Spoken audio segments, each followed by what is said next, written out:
You know, something must be wrong when almost every single song has sex as its basis. When rap stars get famous after making lyrics that are shameless. When a woman is expected to sleep with a man who doesn't even know what her name is. And when artists are paid to degrade the very women that have made them. To the point they are nothing more than pieces of plastic that we can dispose of once they are no longer attractive. It's sickening and sadistic that this world's become so misogynistic. And you can call me unrealistic, but just listen to the statistics.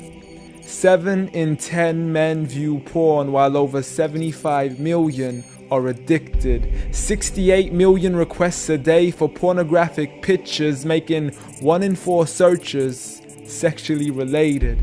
It's like nobody even knew she existed until she got naked, degraded and abused over and over again just to gain millions of views. It's a shame we've subdued to a definition of beauty which is so misconstrued, as we judge each other's looks off of Facebook likes, Instagram pictures to filter off what we really look like. See, we are so obsessed with our outside, we have slowly lost sight of who we really are in real life.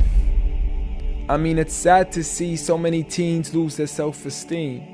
Looking at these magazines thinking they have to look like what they see. Please, you are worth much more than a 2D image on a screen. You are a living, breathing human being. If only you knew what you really mean. Just look into your history books and begin to read of all the girls in the world who were capable to achieve, and you will surely see with certainty females like Fatima al-Fihri, who opened the first ever university, Rufaida al-Islamiyya, the first nurse to perform surgery, and Aisha bint Abi Bakr, the greatest female scholar in eternity. It's a shame you probably haven't even heard of these great female prodigies.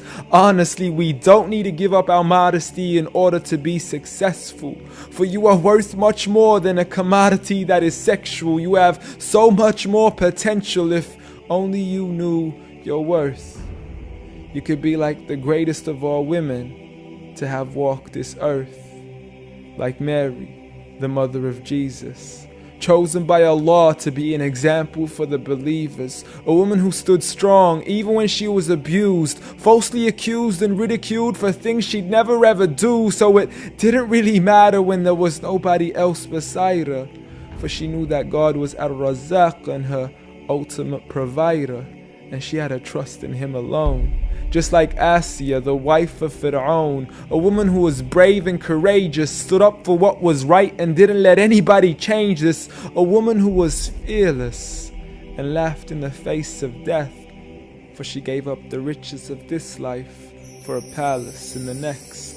Next up, Khadija, the mother of the believers, a wealthy merchant who had nurtured the Prophet for over 25 years, his first wife, the love of his life, and the mother of his kids. She was the first to believe in him when nobody else ever did. She just is, beyond any words that can make you understand. So much so that even Allah sent her His salam. She was grand, and Allah assured her, just like her daughter, Fatima, the master of all women in paradise, a woman who would shine so bright she was nicknamed as Zahra, the splendid one with the most generous of hearts, a woman who gave up so much of her food she had no choice but to fast. She would fight on behalf of her father even as a little girl.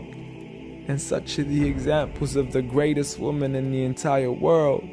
And it had nothing to do with how they looked, but for who they truly were. So ignore the standard of success defined by society, when God has said that the best of mankind are those who have piety, regardless of your shape, your color, or your race. For God does not look at your bodies, nor does He look at your face. Rather, He looks towards your heart and checks your faith. So at the end of the day, it doesn't matter what the people say or who they think you are, when you could be like the greatest of all women in the eyes of Allah. The greatest woman